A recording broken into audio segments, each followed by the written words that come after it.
নমস্কাৰ মৰমৰ ছাত্ৰ-ছাত্ৰীসকল, তোমালোকৰ ফাৰ্মাচী ডি ফাৰ্ম আৰু বি ফাৰ্ম যিসকল ছাত্ৰ-ছাত্ৰী তোমালোকৰ ইতিমধ্যে তোমালোকে গম পাইছে যে তোমালোকৰ ডি ফাৰ্ম আৰু বি ফাৰ্মৰ ৰিজাল্ট ইতিমধ্যে দিল আৰু তোমালোকৰ যোৱাকালি কিমান নম্বৰ তোমালোকৰ কাট অফ লাগিব তোমালোকৰ বোৰ্ড গভৰ্ণমেণ্ট আৰু প্ৰাইভেটত এডমিশ্যন ল'বলৈ সেই লিষ্টটো Srimanta Sankardev university of health সায়েন্সৰ তৰফৰ পৰা তোমালোকে ইতিমধ্যে প্ৰকাশ কৰিছে। ঠিক আছে, সো এতিয়া আমি এইটো ভিডিঅ'ত তোমালোকৰ আলোচনা কৰিম যে তোমালোকে যদি যিমানখিনি নম্বৰ তোমালোকৰ কাট অফ গৈছে 32 ঠিক আছে। সো তোমালোকে প্ৰাইভেটত এডমিশ্যন ল'বলৈ 32 মাৰ্ক লাগিব, এইটো তোমালোকে গম পাইছা। এতিয়া তোমালোকে সেই 32 নম্বৰ যদি তোমালোকে নপোৱা তেন্তে তোমালোকে বেলেগ কলেজত অসমৰ বাহিৰত হওক বা অসমতে হওক তোমালোকে বেলেগ কলেজত তোমালোকে এডমিশ্যন ল'ব পাৰিবা না নাই।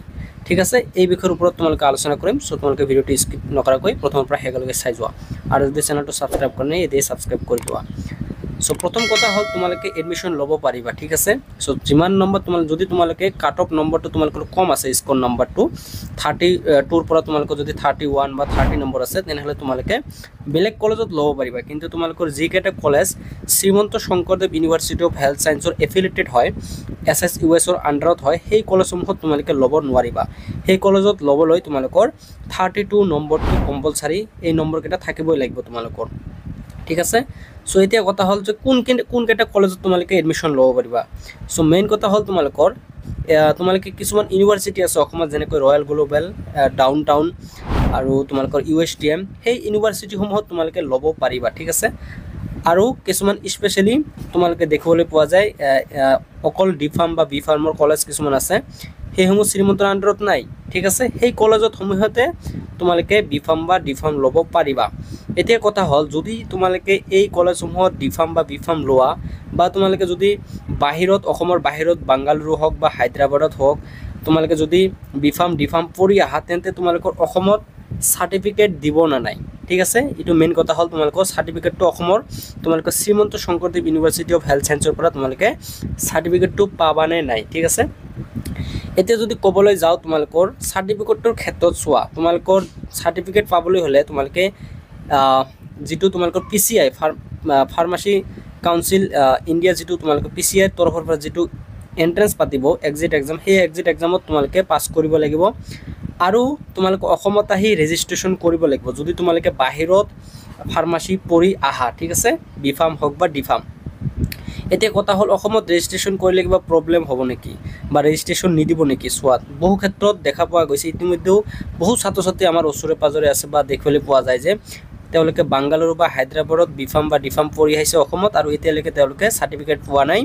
যোৱা এবছৰ হৈ গৈছে বা 2 বছৰৰ পৰা তেওঁলোকে অপেক্ষা কৰি আছে, চাৰ্টিফিকেট দিয়াই নাই, কোনো সংসূত্ৰই নাই আৰু কোনো নটিচো তেওঁলোকৰ কাৰণে শ্ৰীমন্তই দাবী কৰা নাই। ঠিক আছে, সো তোমালোকে সেইকাৰণে তোমালোকে কথাটো ক'লোঁ যে তোমালোকে কিমান দূৰ গ্ৰহণযোগ্য তোমালোকে অসমৰ বাহিৰত পঢ়া বা অসমতেই শ্ৰীমন্তৰ আণ্ডাৰত নথকা কলেজসমূহত পঢ়া। ঠিক আছে, সো ছাত্ৰ ছাত্ৰীসকল তোমালোকে ভাবি ল'বা এবাৰ আৰু অকল তোমালোকে চাৰ্টিফিকেটৰ কাৰণে নপঢ়িবা। ঠিক আছে, তো তোমালোকে মেইনলি তোমালোকে জানিবৰ কাৰণে পঢ়িবা আৰু যদি তোমালোকৰ নম্বৰটো ভালে আহিছে, 32 কাট অফ তোমালোকৰ আহিছে, তোমালোকে যদি নম্বৰ পাইছা তেন্তে তোমালোকে টেনশ্যন কৰিব নালাগে। অসমতে যিকোনো এটা কলেজত তোমালোকে শ্ৰীমন্তত পঢ়িব পাৰিবা আৰু তোমালোকে শ্ৰীমন্তত পঢ়িলে তোমাৰ বহুত বেনিফিট আছে অসমৰ ক্ষেত্ৰত, যিহেতু অসমৰ ইউনিভাৰ্চিটিটো হয় মেডিকেলৰ, এই ইউনিভাৰ্চিটিৰ আণ্ডাৰত শ্ৰীমন্তৰ আণ্ডাৰত তোমালোকে পঢ়িলে অসমত যিকোনো যেতিয়াই চাকৰি ওলাব তেতিয়াই তোমালোকৰ যিকেইটা শ্ৰীমন্তৰ ছাত্ৰ ছাত্ৰীসকল থাকিব, শ্ৰীমন্তত পঢ়া শ্ৰীমন্তৰ আণ্ডাৰত যিকেইটা ছাত্ৰ ছাত্ৰী থাকিব সেই ছাত্ৰ ছাত্ৰীসমূহক গুৰুত্বটো অলপ বেছি দিয়া হ'ব আৰু তেওঁলোকক চাকৰিৰ ক্ষেত্ৰত আগতে প্ৰিফাৰেঞ্চটো দিয়া হ'ব। বুজি পাইছানে কথাটো? নিশ্চয় বুজি পাইছা আশা কৰোঁ। সো তোমালোকে এতিয়া ভাবিবা কি কৰা। আৰু বহুত দালাল আছে এইকেইদিন সময়ত তোমালোকৰ বহুত দালাল দেখিবলৈ পাবা, যিয়ে তোমালোকক ফুচলাব টকা খোৱাৰ কাৰণে, তোমালোকক বাহিৰত লৈ যোৱাৰ কাৰণে। সো তোমালোকে একদম কেয়াৰফুলি থাকিবা দালালসমূহৰ পৰা আৰু যি কৰিবা নিজৰ পৰিয়ালৰ লগত গাৰ্জেনৰ লগত আলোচনা কৰিবা।